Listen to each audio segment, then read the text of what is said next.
Evo vidiš, ego je, to je još jedan paradoks. Mi se glumci vrlo rano već na studiju susretemo s tim da tebi svakodnevno govore prvo učitelji, pa kolege, pa kasnije i redatelji, producenti i tako dalje, govore ti o tome da nešto nije dobro, ovo bi trebao drukčije malo izvesti, ovo da. To sad sve ide zajedno kak je naš posao donijeti neku ulogu, onda si tu i ti unutra, ne možeš se, ja kao glazbenik, kad bi mi učitelj saksofona rekao nije ovo dobro, malo mi je bilo lakše, imao sam taj saksofon koji sam negdje mogu duboko u sebe okriviti, pa možda je on baš malo isto kriv, možda ovo nije dobro podmazano i tako dalje. To tu nema nikoga, to si samo ti u mom poslu i svo drvlje, kamenje, kuke i motike idu na tebe i vrlo, vrlo rano učimo se s tim nositi.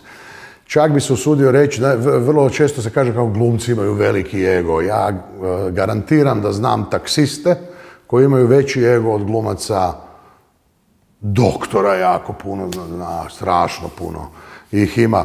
A u zadnje vrijeme se pokazalo, u zadnjih recimo 10-15 godina, se pokazalo da majstori isto imaju stravičan ego, recimo keramičari.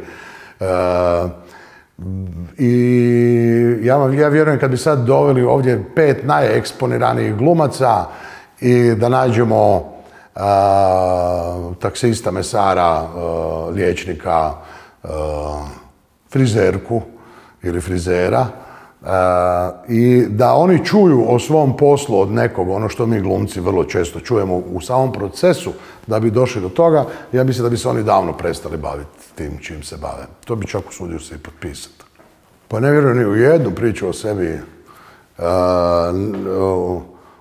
Uopće ne vjerujem. Prvo čovjek je odgajan sam na dramskoj literaturi koja je vrlo rijetko kad lijepa, znači nisu to hollywoodski filmovi sa sretnim završetkom, takozvani happy endom. Tako da prvo naučiš ono što možeš naučiti od svih ruskih pisaca, da nitko nema pravo na potpunu sreću. Kad shvatiš to, onda možda možeš biti sretan na momente. I mislim da ne treba vjerovati. Ja sam naučio jednu stvar u životu. Svoj posao trebaš shvaćati ozbiljno, ali sebe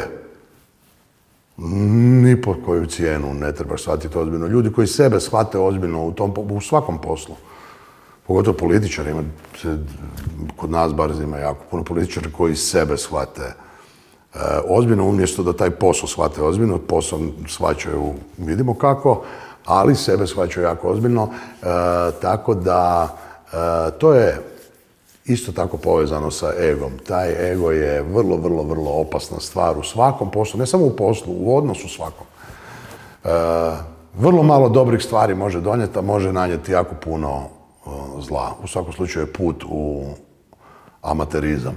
Ja se vodim apsolutno institucijom intuicije i po tome ne bi mogao, sekularan sam kao građanin. Ja vjerujem da kad se sve i dogodi što smo napravili, ako nema toga što mi sad ne znamo ispričati i niko nije znao prepričati nikad, što je ono čarobno što nas u filmu takne, što je ono čarobno što nas takne u kazalištu.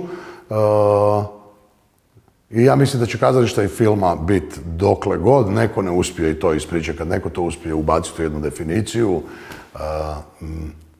mene će sigurno prestati to zanimati.